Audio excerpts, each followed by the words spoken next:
thank you, Mr. Newman, for taking the time to join us. Thank you very much, Joe. Great to see you again. Yeah, great to see you. So, well, let's get started, shall we? Sure. Okay. The proposed 24 Heritage Bay budget calls for a 7.34% increase in member dues, $599. How does this compare with other bundled golf communities in Southwest Florida? And is it realistic to expect dues to remain static from year to year in today's economic environment? Well, yeah, at 7.34%, I think you're right in the sweet spot of what we're seeing with most of our club communities this year. As you know, when we talked last year, I think it was, Joe, we were seeing a lot more double-digit dues increases. Obviously, we know what inflation was doing back then.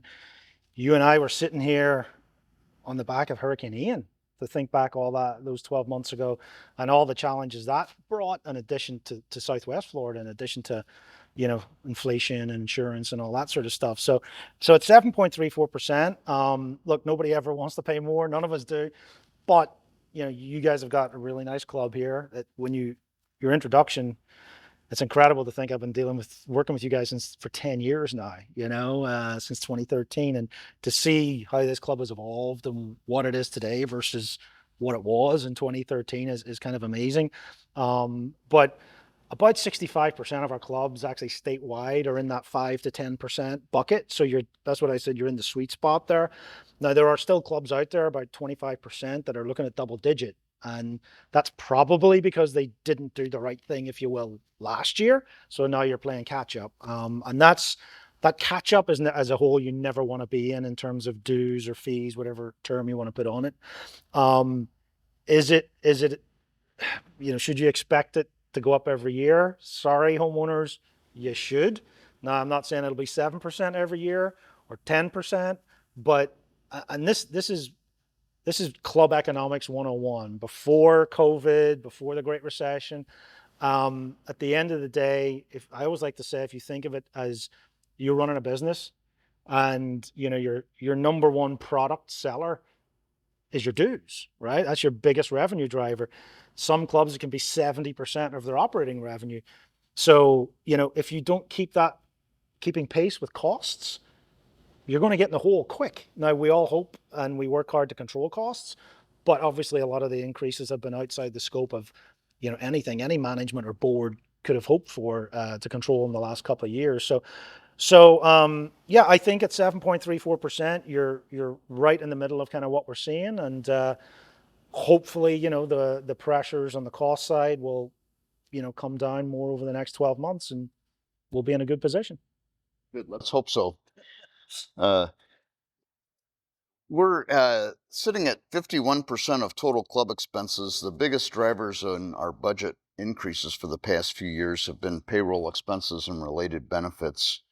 We're competing for labor not only with other CIRAs, but with private, well-established clubs in the area, as well as construction companies, restaurants, hotels, and other businesses. The increased cost of living in the housing market in the area also present a challenge for employee retention. What insights can you offer our members on what it takes to address this labor challenge?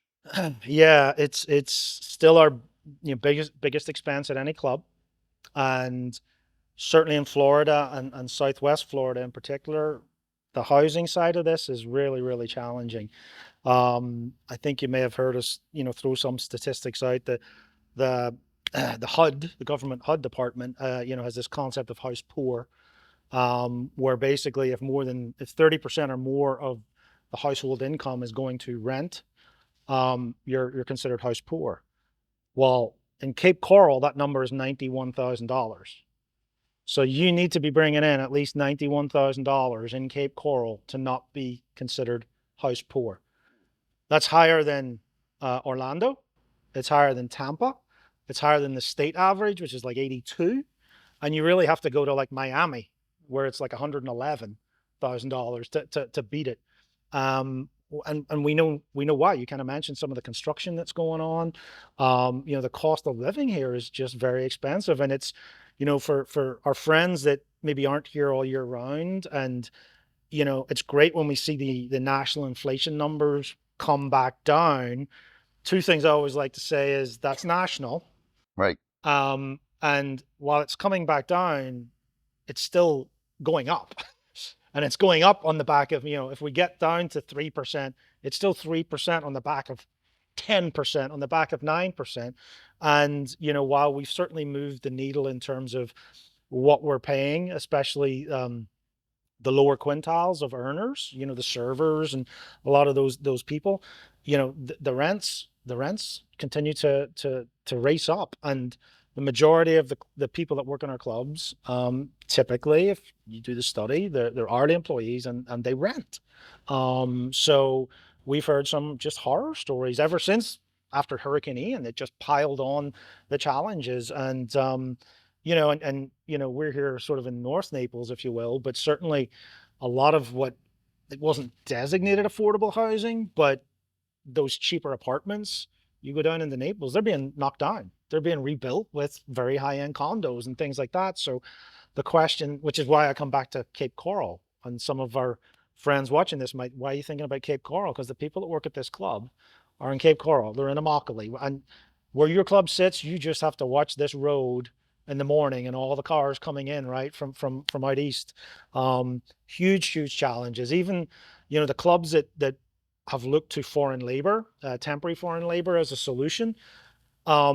That's great, and people still want to come, they want to work in our clubs, but the housing is still a problem, for those people. So that housing situation, I don't know what the answer is. And of course, I was just in Palm Beach last week doing a seminar in Palm Beach, and they noted that like the mayor of Palm Beach was on record as saying there'll be no affordable housing in Palm Beach. Well, the number of country clubs that are over there, as well as Naples. I'm like, not in my backyard, right? We get it. But if you want people to come and work at your club and you don't want to be serving your own drinks, we got to solve this problem somehow. And yeah, you're sitting at 51%. You're kind of right on the sweet spot again of where we see other clubs. Overall, our clubs, about 53% of our clubs are again looking at overall payroll increases in 2024 of between 6 and 10%. So, we'll see how that shakes out. But again, there's almost 28% of clubs looking at total payroll increases of 11%. So double digit. And that obviously ties you back to your first question of biggest expense is payroll, biggest revenue is dues. They got to match up.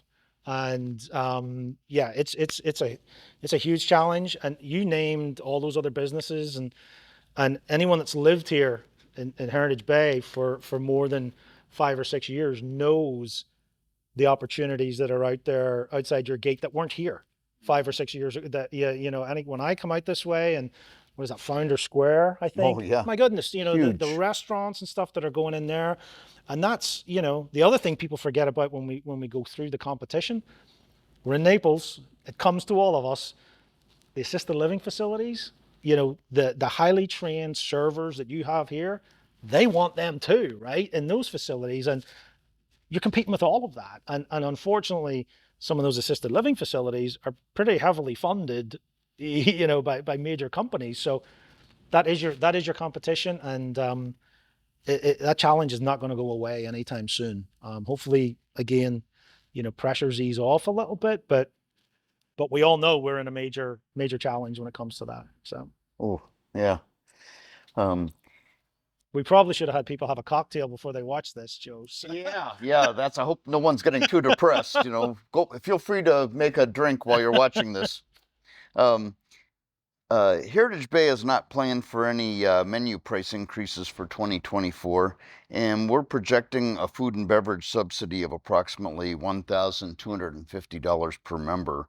How does that compare with other clubs in Southwest Florida? yeah, for 2024, if you're at 1250 without a price increase, again, knowing that, we're going to have commodity price increases, uh, I think our subsidy number for 22 was $1,100. So springing that forward, we're doing our 23 audits now, and factoring in the costs that we're looking at. I think 1250 is a pretty fair number if you can end up hitting that. But and it's tough, right? The dues go up, and then the menu prices go up, and it's a real challenge. It's a real challenge for your management team, for the board, and obviously for the members. But one way or another, we've got to cover those costs. And at the end of the day, you need to remember the food and beverage is an amenity, just like the golf course. And so, if there's a subsidy of $1,200 per door, if you're not using the club, you should think about that, Right. right? Because you're paying to use the club. And Exactly. in Boca, they have a saying that says, "He who eats most wins," and that's the concept of the subsidized operation. And we always focus on food and beverage. We never ask about the golf course. That's sacrosanct, right? Right. But because we all eat, so we're all experts. But it's the reality of club restaurant economics is that subsidy. And at 12. The other thing to keep in mind, you're one of the biggest clubs in Southwest Florida when it comes to the food and beverage operation in the bundle communities. So when you're looking at some of the statistics, you need to keep in mind how much revenue you're doing with your multiple facilities, and that obviously can lead to pressures as well. But no, there's nothing at that number that you've given me that it doesn't shock me. So. Yeah. Okay. And of course, that's without menu price increases. If we had made some menu price increases, we wouldn't have had nearly the That's right. subsidy we did. But That's right. so okay. Which obviously, if we go down and take a look at the Founder Square menus, they're going up. Yeah. Everybody has to. Yeah, you have to. Okay. Insurance is another line item we see increasing progressively from year to year. Would you be able to comment on current trend in insurance premiums for clubs in our area? Yeah, that's a tough one, right? Because that's something we don't really average and report that, because different coverages and different choices that the various clubs make. But absolutely, the two biggest drivers of club costs in 2023 have been payroll and have been insurance. And it doesn't matter, and we're talking a lot about property insurance here, right? And it doesn't really matter where you are in the state, even though obviously us that live in Southwest Florida, have unfortunately been hit most by the last two hurricanes. The clubs on the other coast are getting astronomical increases as well. But the range is incredible. You hear 30, you hear 50. I've heard 90% increases in insurance. And certainly there are some clubs that have basically had to make the decisions about, there's an element of becoming self-insured, because it becomes almost unpalatable to like pay that premium for that level of coverage. And so, we've kind of had to step away from some of the coverage to keep the cost down. It's a bit of a roll of the dice, right? Because then if another big one hits us, there's probably going to be a funding gap that is going to be covered by us, the members. But you have to do what you have to do to try and balance the budget. But if it's certainly something that the members at large need to have a full understanding of, the pressures of the insurance premiums that your management team is facing. And the response is, well, we need to shop it. You shop away. But I've never seen anything like it in terms of, and I'm sure, like, I've seen what's happened to my personal housing insurance here in Naples. And yeah, I've had to make those decisions in terms of coverage, because it's just crazy. So you multiply that by the factor that gives you the club, and it's a big challenge. And I think the state has to get involved. I think that's the only solution. And to editorialize, I don't think you should be able to insure my car in Florida if you won't insure my house. That would be a good way There's to my do it. political statement. Yeah, I'll leave that it at makes that. sense. That makes a lot of sense. Yeah. Well, and certainly our members, I think at their local HOAs, they're seeing some big increases. So Yep.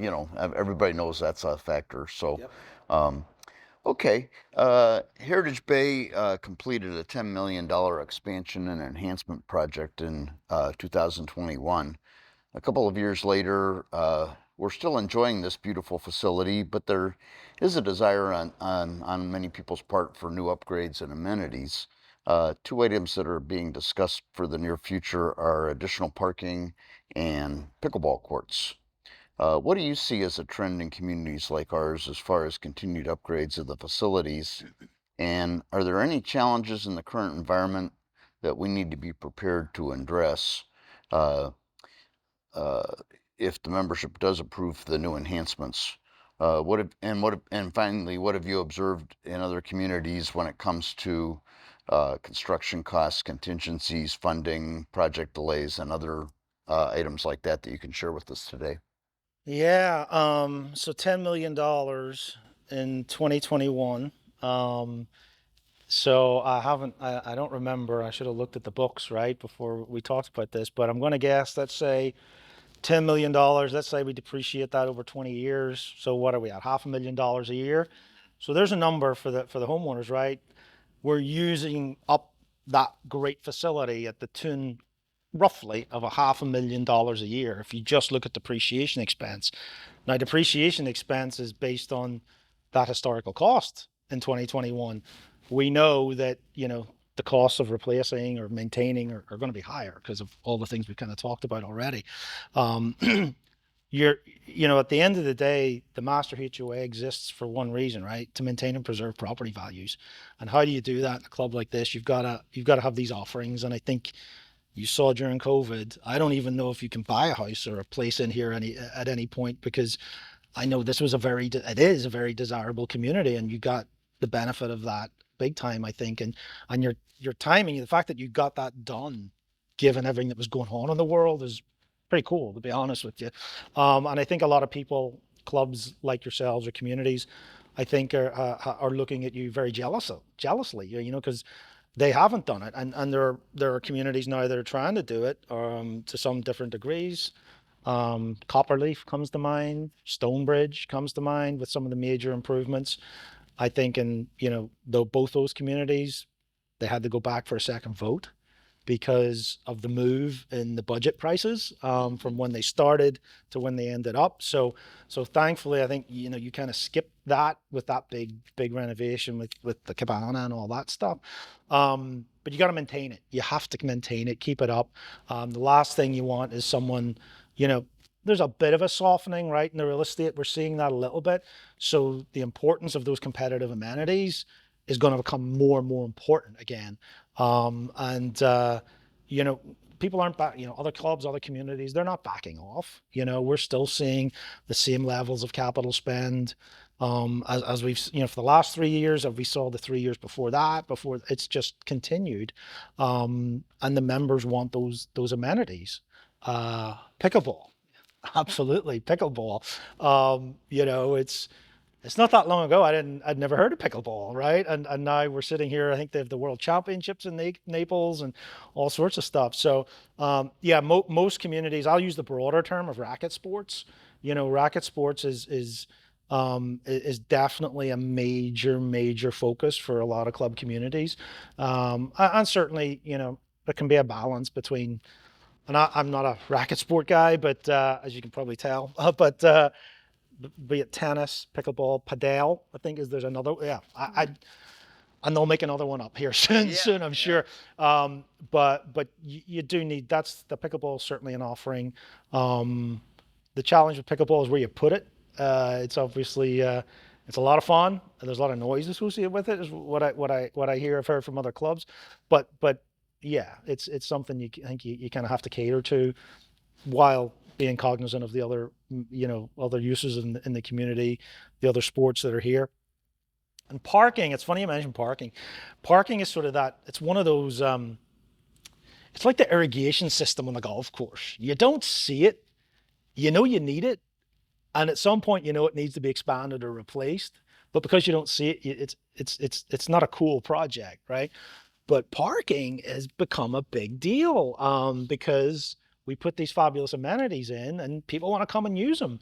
And it has become, the number of the projects that I've been familiar with in the last couple of years, both in Lee and Collier County. Parking became a big problem in terms of, expanding, say, the clubhouse and things like that. And then, well, we need an extra number of parking spaces. So it's certainly something. And I mentioned Stonebridge, and they would tell you, if you talk to Stonebridge, the challenges they've had, with parking. And when I go to that club for a meeting, they're like, get here early because you'll not get a parking space. So it's real, and the fact that you guys, and you, again, you're one of the larger communities, so I think it's good that it's something you're addressing and continue to address. So um, I think the other part of your question was lessons learned.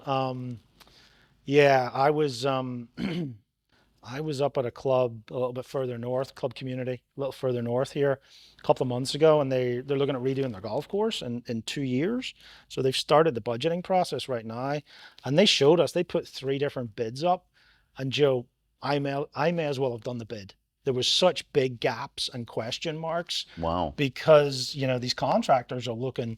We're sitting in 23. You're doing this at the end of 24, 25. It's like this. We're Yeah, just 'cause we're just they don't guessing. know what kind of costs they're going to run I'm, into I'm on labor and big time labor, the supply chain seems to be getting a little bit better. But again, like you said, in Southwest Florida, there's so many competing construction contracts.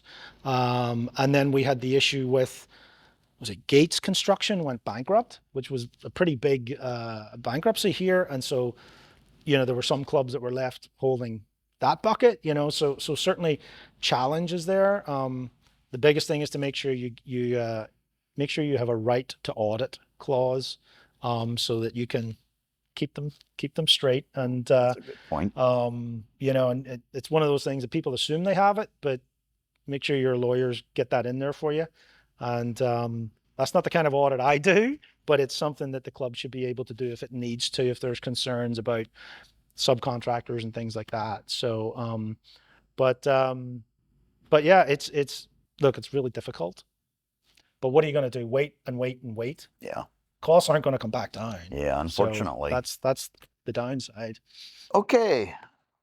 Given the $10 million in property improvements from 21 and the desire for continued upgrades of our amenities, an increase in reserve contributions is essential.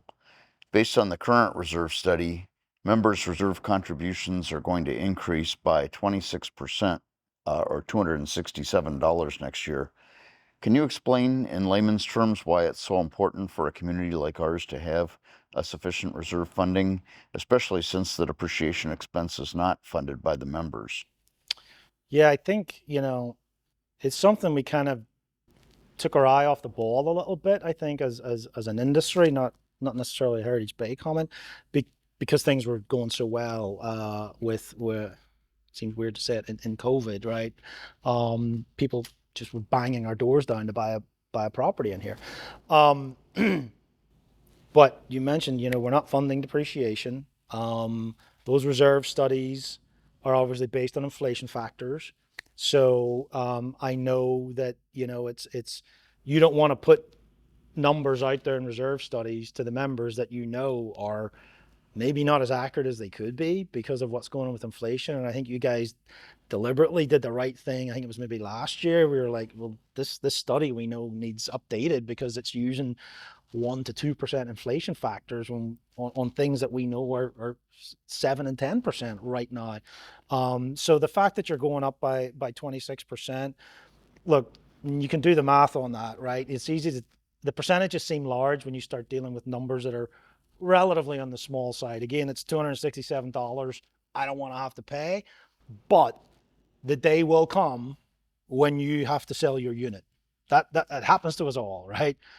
And when that day comes, you want to make sure that this place looks as good as it possibly can, because you've been funding it as you go and kept it up, but also that the potential homeowner, the potential buyer, because this was a fact before COVID kicked in.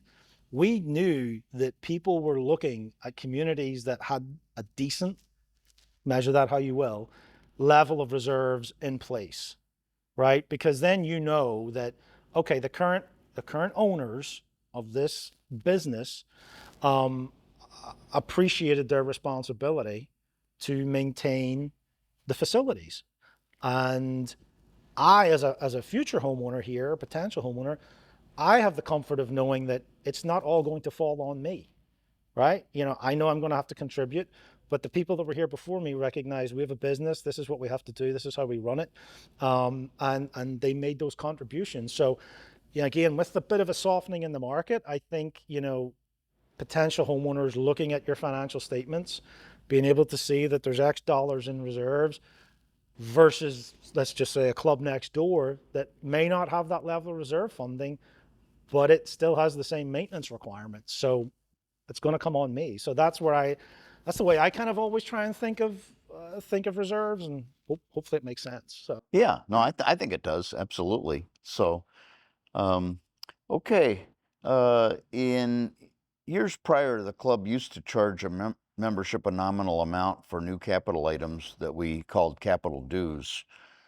Since 2018, we've been using resale contribution fees, which are essentially joining fees when people purchase a property in Heritage Bay, and they've funded our new capital budget without any assessment to the membership.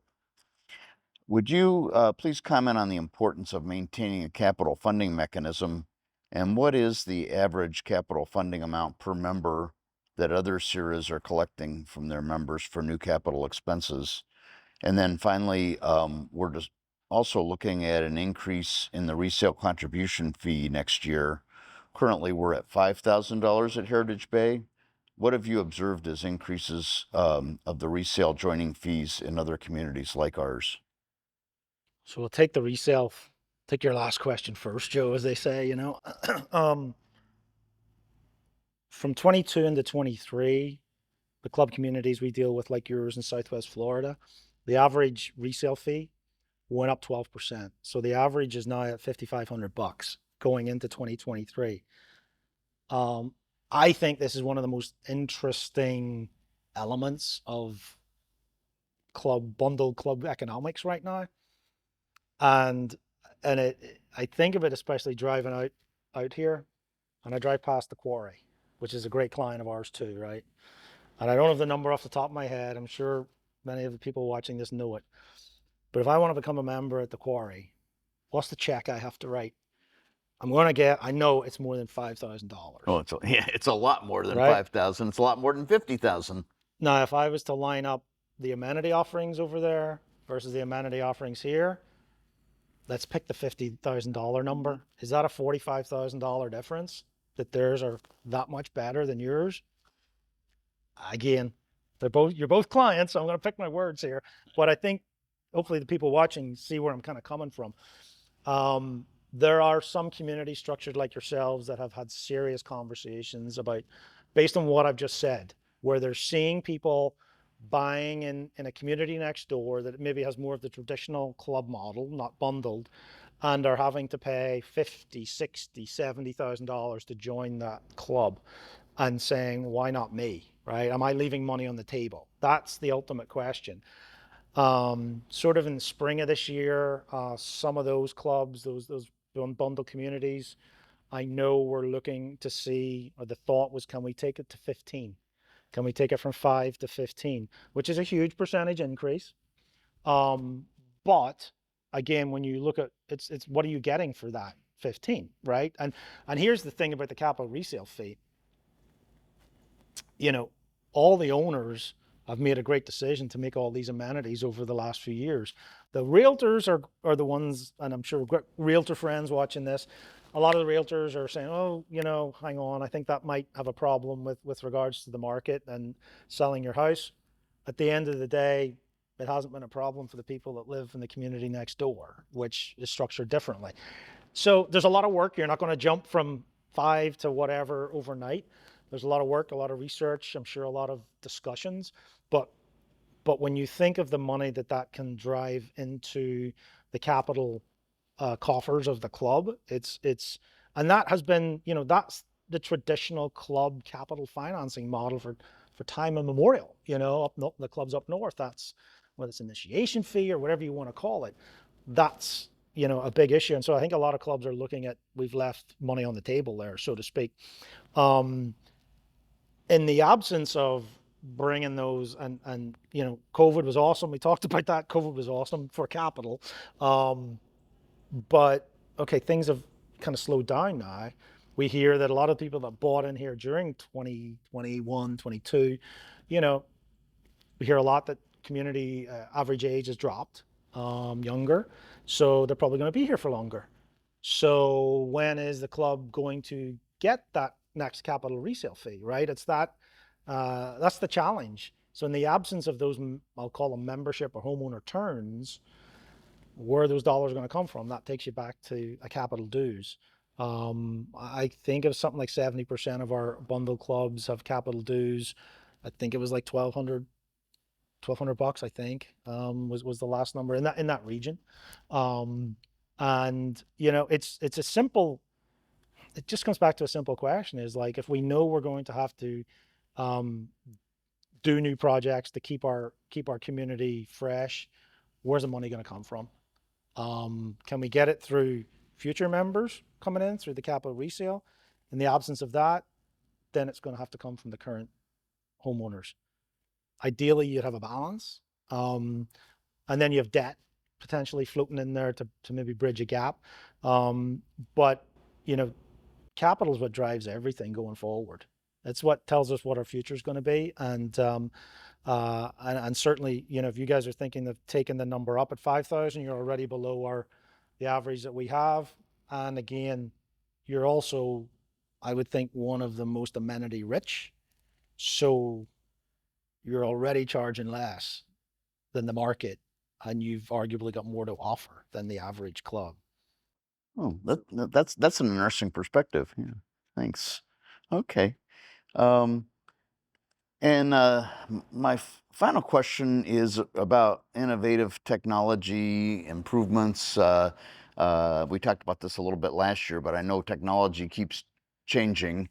Is there anything out there that clubs are starting to adopt more readily and in those regards? I think we've heard for a long time now. We've heard about golf course maintenance with drone sprayers and remote mowers and things like that. I think that is going to come to some degree. Ask your superintendent about that more than me, I think, because there's probably an element of can I do the job as well with that kind of machinery. But the economics might take that out of our hands. It may not be a decision we make because again of the payroll costs and stuff like that we're talking about. The other place we see it obviously is food and beverage. Being able to have apps for ordering and things like that.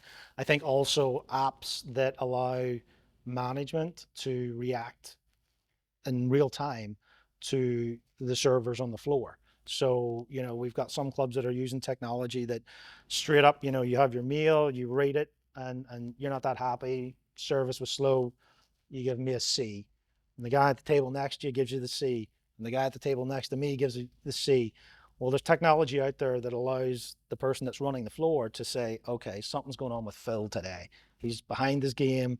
You pull him aside so you can correct action midstream, and there are clubs that are using technology like that to try and improve the member experience. That's getting pretty widespread. Um, I think a lot of the technology is going to, I mentioned the irrigation system and the parking. A lot of the technologies, you're not going to see it. It's going to be back office.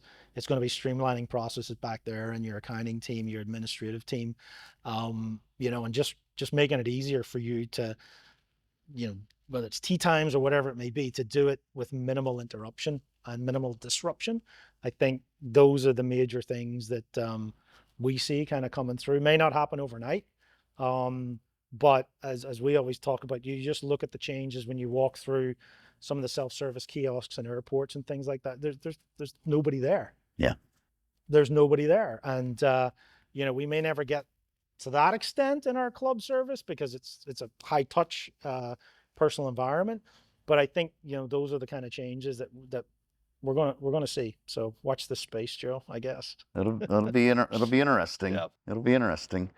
Uh, well, good. Well, Phil, I want to thank you for your time today My pleasure, Joe. all your insights. So, Great. Thank you okay, so thank you much. very much. Thank you. Okay, take care.